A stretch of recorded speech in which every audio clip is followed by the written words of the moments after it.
एक के साथ सबका विकास की बात होती है तो एक तरफ न्याय के साथ विकास की बात होती है, बिहार फर्स्ट, बिहारी फर्स्ट की बात होती है। तो वैसे जो तमाम शीर्षस्थ नेता जो हैं, आदरणीय प्रधानमंत्री जी, आदरणीय मुख्यमंत्री जी, आदरणीय जीतन राम मांझी जी, आदरणीय उपेंद्र कुशवाहा जी, आदरणीय चिराग पासवान जी, इन सबका विजन सेवा का है, इन सबका विजन समर्पण का है, इन सबका विजन विकास का है। तो ये विकासशील बिहार से विकसित बिहार का जो सफ़र है, उसमें मैं एक छोटे कार्यकर्ता की तरह एक अपना भूमिका निभाऊंगा और विकसित औरंगाबाद, और यहाँ पे मेरे लिए औरंगाबाद को पटना जाने की जरूरत नहीं है, अपने काम से जाएंगे, लेकिन सरकार औरंगाबाद के दरवाजे पे आएगी। ये मेरा पहला प्रण रहता है।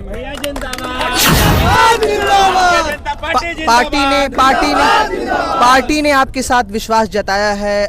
औरंगाबाद सदर से आपको सीट मिला है, आपको नामांकन करने का आज मौका भी आपको मिल रहा है।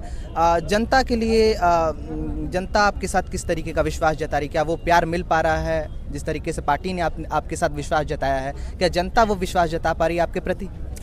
पार्टी विश्वास तभी जगाता है जब जनता से प्रेम और आशीर्वाद मिलता है। संगठन एक अलग विषय होता है और जनप्रतिनिधि बनने के लायक पार्टी समझे, उसका एक ही पैरामीटर होता है, एक ही पैमाना होता है कि जनता का आशीर्वाद, जनता का प्रेम मिलता हो। तो आप सब देख पा रहे हैं, और इसी आशीर्वाद, इसी समर्थन के कारण, इसी प्रेम के कारण पार्टी और एनडीए ने नमस्कार, मेरा नाम अयान है और इस वक्त मेरी मौजूदगी औरंगाबाद सदर विधानसभा क्षेत्र 223 में है, जहां पर त्रिविक्रम नारायण सिंह नॉमिनेशन करने के लिए आज जा रहे हैं, नामांकन दाखिल करने के लिए जा रहे हैं। खास बातचीत करेंगे। यहाँ पर वो मौजूद हैं जो इस वक्त भारतीय जनता पार्टी की तरफ से विधानसभा के उम्मीदवार बनाए गए हैं, त्रिविक्रम नारायण सिंह जी। पहले तो स्वागत है सर। बहुत बहुत धन्यवाद, और आपके माध्यम से आपके सारे व्यूवर्स का, और खास करके औरंगाबाद विधानसभा के, औरंगाबाद ज़िला के, और अपने बिहार के तमाम वैसे लोग, वैसे साथी, वैसे अभिभावक जिनके आशीर्वाद से आज ये मेरी ज़िंदगी का सबसे बड़ा क्षण है।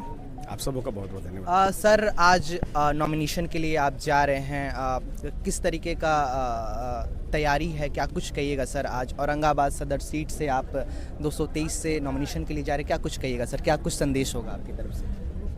मेरी पार्टी, मेरी एनडीए और मेरा एक ही संदेश होता है, संकल्प से सिद्धि। तो आज संकल्प लेकर, सेवा का संकल्प के नामांकन भरने जा रहा हूँ, और उसकी सिद्धि तक पहुँचाने के लिए मेरे पुरुषार्थ की जरूरत है, और उसमें सारे भारतीय जनता पार्टी और एनडीए के कार्यकर्ताओं के साथ उसको सिद्धि तक ले जाने का प्रण लेके जा रहा हूँ। मुझे लगता है कि जैसे माहौल दिख रहा है आपको यहाँ पर भी, और कार्यक्रम स्थल में मुझे लग रहा है कि आबो हवा पता चल गया होगा यहाँ से, तो मुझे लगता है कि, और मैं ऋणी हूँ और मैं आभारी हूँ, जितना आशीर्वाद, जितना समर्थन, जितना प्रेम मिला और यहाँ तक मैं पहुँचा, मैं उसके लिए आपका आभारी हूँ। सर, नामांकन के पश्चात किन विजन के साथ आप इस क्षेत्र में जनता के बीच जाएंगे, और क्या जनता के बीच क्या आपका विज़न होगा? किस तरीके से जनता के समक्ष जाएंगे? मैं एनडीए और भारतीय जनता पार्टी का एक छोटा कार्यकर्ता हूँ, और हमारे शीर्षस्थ नेताओं ने अपना विजन बहुत अच्छे से ले डाउन किया हुआ है। एक तरफ सबका साथ, सबका विकास की बात होती है तो एक तरफ न्याय के साथ विकास की बात होती है, बिहार फर्स्ट, बिहारी फर्स्ट की बात होती है।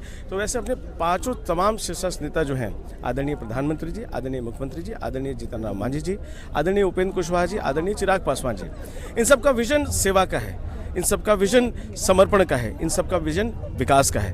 तो ये विकासशील बिहार से विकसित बिहार का जो सफ़र है, उसमें मैं एक छोटे कार्यकर्ता की तरह एक अपना भूमिका निभाऊंगा, और विकसित औरंगाबाद, और यहाँ पे मेरे लिए औरंगाबाद को पटना जाने की जरूरत नहीं है, अपने काम से जाएंगे, लेकिन सरकार औरंगाबाद के दरवाजे पे आएगी। ये मेरा पहला प्रण रहता है।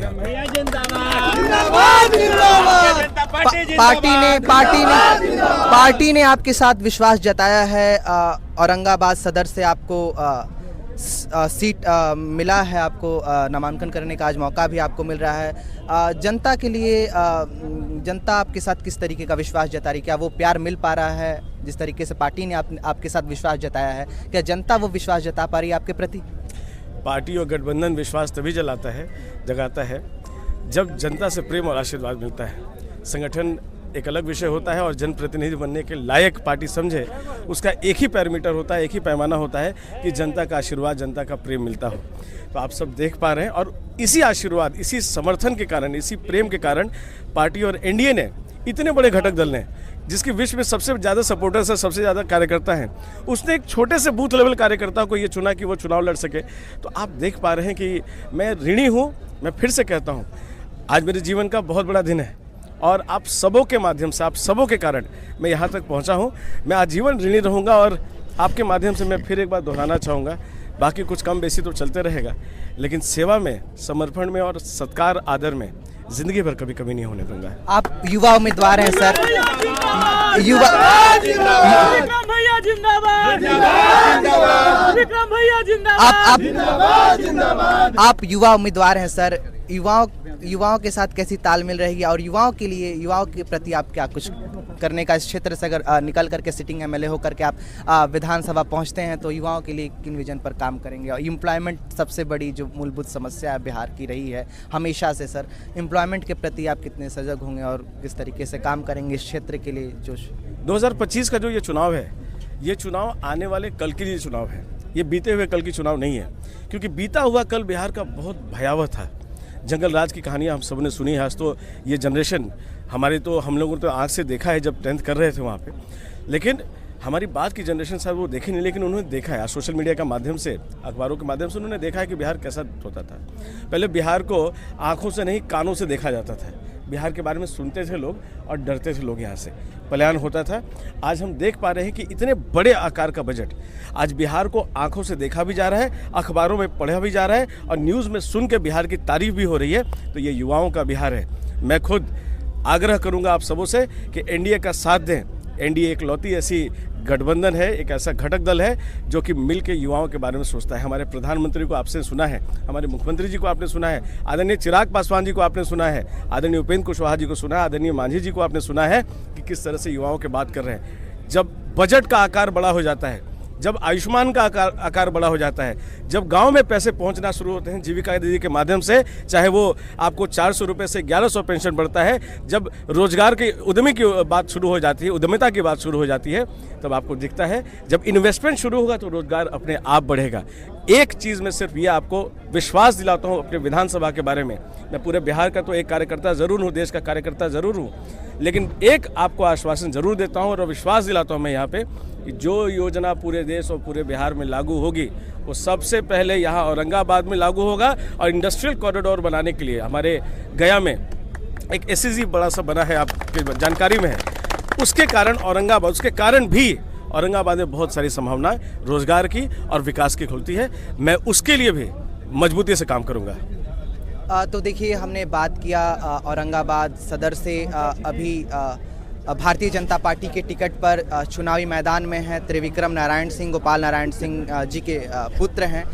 ये यहाँ से मैदान में हैं और पार्टी ने विश्वास जताया है, तो उन्होंने भी तमाम तरीके की हमारे साथ बातचीत की है, रोज़गार पर बात की है, जिस तरीके से किस तरीके से वो जनता के समक्ष जा रहे, क्या कुछ उनका विज़न है, इन सारे मुद्दों पर हमने उनसे मुखरता से बातचीत की है। बहरहाल इस पर वीडियो पर आप क्या सोचते हैं, अपनी प्रतिक्रिया कमेंट बॉक्स में ज़रूर दीजिएगा। तब तक के लिए दीजिए मुझे इजाज़त। बहुत बहुत धन्यवाद।